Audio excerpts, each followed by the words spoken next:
Good day, kids! How are you today? Welcome to our fun learning in Grade 4 English. Today, our lesson is based on Module 3 of Quarter 3.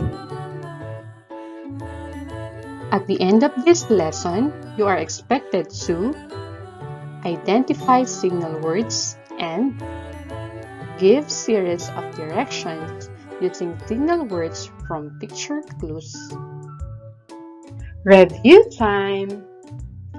Let us see if you really understood our past lesson. Choose the word that will complete the paragraph inside the box below. Write the answers on a separate sheet of paper. You have 20 seconds to answer this. You may start answering now.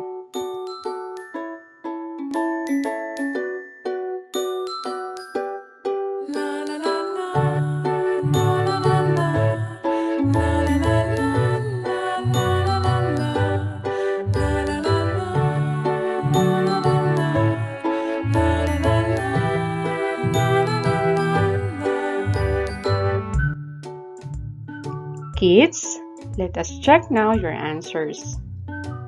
Number 1. Blank is a word that modifies. Number 2. Blank. Number 3. Blank.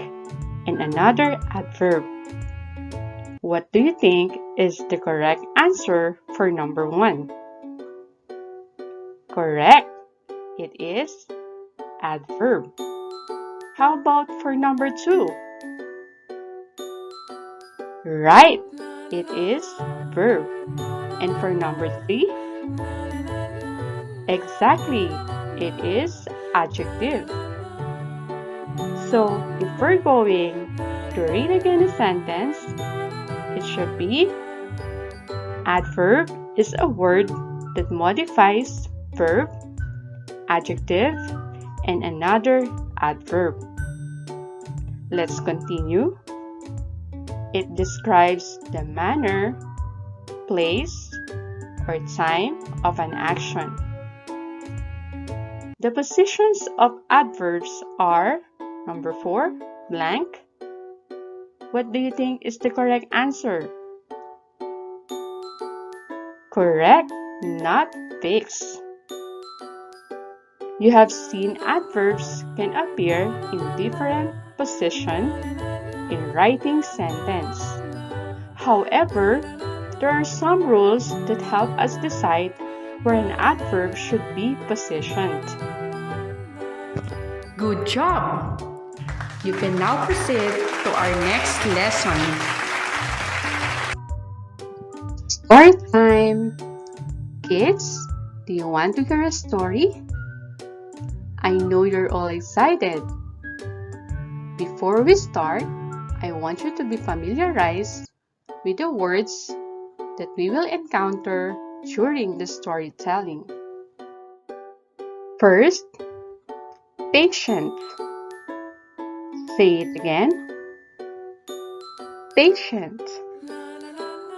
This means a person's ability to wait for something without becoming annoyed. Second word is delicacies.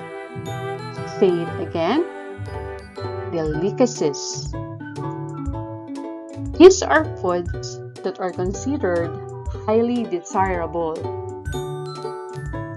Next is craves. Say it again. Craves. Which means desires strongly. And the last is saucepan. Say it again. Saucepan. It means a deep cooking pan. Let us now read the story. Liam is watching her Lola Maria preparing one of the famous delicacies in the province of Bulacan, the pastillas de leche.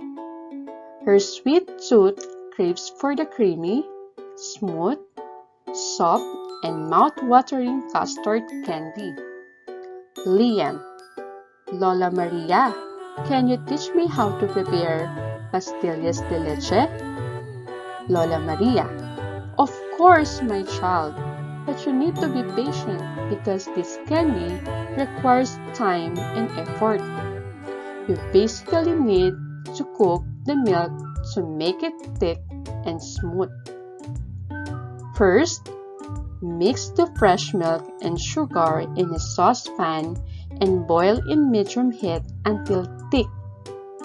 Next, turn the heat off and add butter and powdered milk. Then, cut in half-inch length and roll in sugar. Finally, wrap the pieces in cellophane or traditional white paper. Liam, thank you, Lola Maria. I will surely keep your way of preparing pastillas de leche. Lola Maria, you're always welcome, my dear Liam. I know you love the story, kids. Let us now answer the guided questions.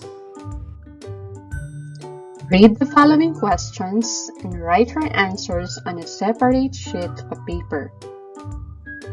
You have 50 seconds to answer these questions.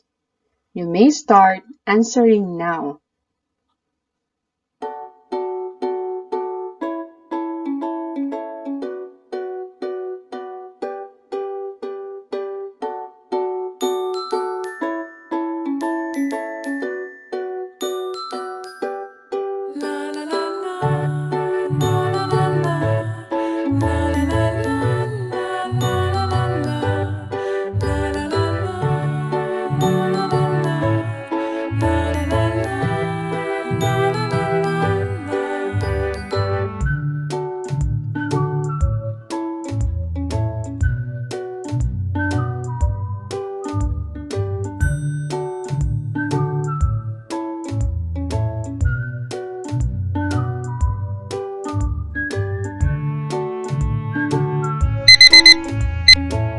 Let us check your answers. Question number 1. What is Lola Maria cooking? Correct. Lola Maria is cooking pastillas de leche. Next, number 2. What ingredients were used in making pastillas? Right. The ingredients are milk, sugar, and butter. Next question. What attitude is needed to make delicious pastillas? Correct. You need to be patient to make delicious pastillas. Next question. If you were Liam, would you be able to follow the directions given by Lola? Why? Well, yes, if I were Liam, because the steps were clearly stated. And for the last question, what words did Lola Maria use to make her directions in making pastillas clear? Well, she used first, next, then, and finally.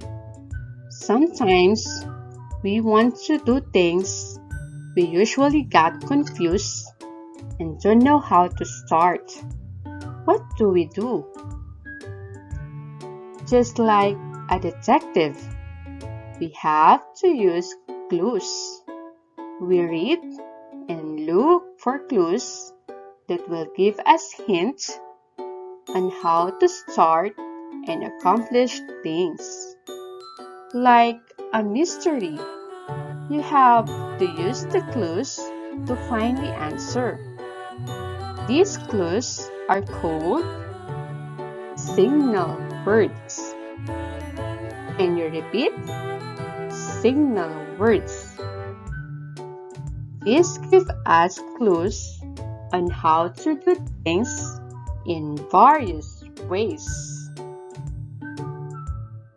One type of signal word is the sequence time word.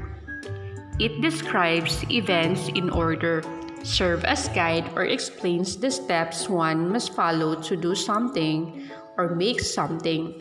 Examples are first, second, next, then, after that, finally. Let us take a look at this example. How to wash hands. As you can see, it indicates the steps in washing hands. I'm going to read. First, wet your hands with clean running water. Turn off tap and apply soap. Next, lather your hands by rubbing them together with the soap. Then, scrub your hands for at least 20 seconds. Finally, rinse your hands well under clean, running water. Another example is how to make vanilla ice cream. Let us read. First, stir sugar, milk and cream in a saucepan over low heat. Next, transfer mixture into a container. Stir in vanilla extract and chill for 2 hours. Then, pour cold ice cream mixture into an ice cream maker for 25 minutes. Finally, put the ice cream in a freezer when softly frozen. For this activity, please read the story first, then arrange the events by using the numbers 1 to 5. Write your answers on a separate sheet of paper. You have 2 minutes to answer this activity. You may start answering now.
Let us now check our answer. Bathing my dog. The first thing I do when I bathe my dog is I wet it with warm water. Next, I shampoo my dog twice. Then, I scrub it. After that, I use conditioner on its fur. Finally, I rinse it well. So, in this activity, which do you think is the first step? Correct. It should be number 3, which is wet my dog with warm water. Number 2 is I shampoo my dog twice. Number 3 is I scrub it. Number 4, I use conditioner on its fur. And last, number 5, rinse it well. Did you get the correct answers? Good job, kids! Let us read the directions for our next activity. For each box, put the signal words first, next, then, after that, or finally. Write your answers on a separate sheet of paper. You have 2 minutes to answer this activity.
Now, let's check your answers. Which do you think is the first step? Right, it should be get peanut butter, jelly, and a spoon. Next, take 2 slices of bread. Then, spread peanut butter on the first slice. After that, spread jelly on the other slice. Finally, place the slices together and serve. For today's lesson, we have learned about signal words, which give us clues on how to do things in various ways.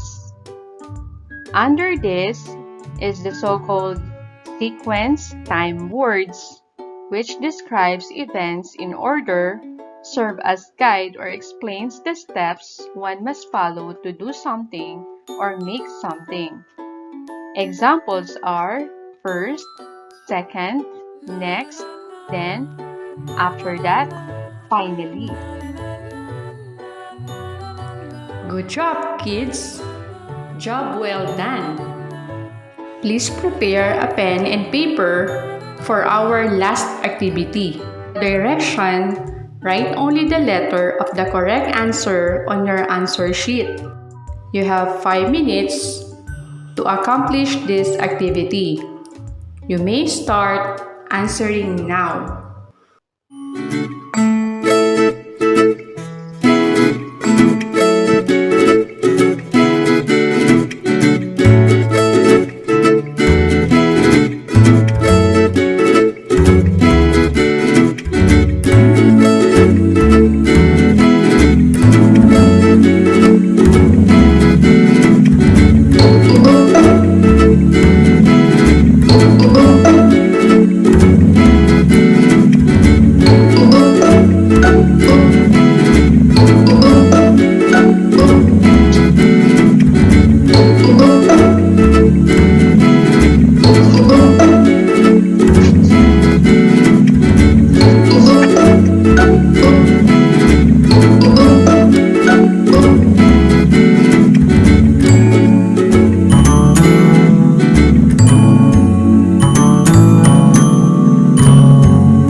Let us check now your answer. Number 1. First, Maria gets a banana. Next, she peels it. Finally, she threw the banana peel in a blank. A can, B jar, C pail, or D waste bin. Kids, what do you think is the correct answer? Correct. The answer is letter D, waste bin. Item number 2. First, mother mixes all ingredients in a bowl. Next, she puts the cookie dough in the blank. Finally, the cookies are ready to eat. A basket, B oven, C refrigerator, D table. What do you think is the correct answer? Good job! The answer is letter B, oven. Next, number 3. First, I bought a birthday present for my sister.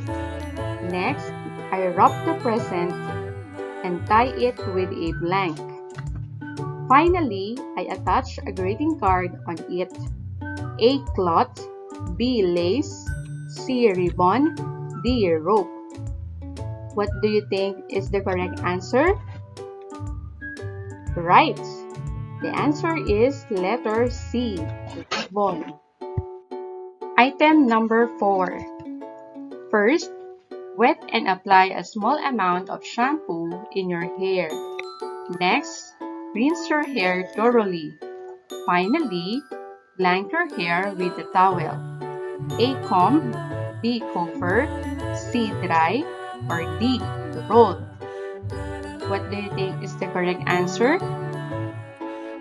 Right. The answer is letter C, dry. Last, number 5. First, scrape any leftover food from your plate. Next, scrub the plate under clean soapy water. Finally, blank the plate with clean water and dry. A drizzle, B drop, C rinse, or D sprinkle. Kids, what do you think is the correct answer? Good job! The answer is letter C. Congratulations, kids! You have successfully finished the Module 3 of Quarter 3. And I'm sure you have learned a lot from this video lesson. Good day!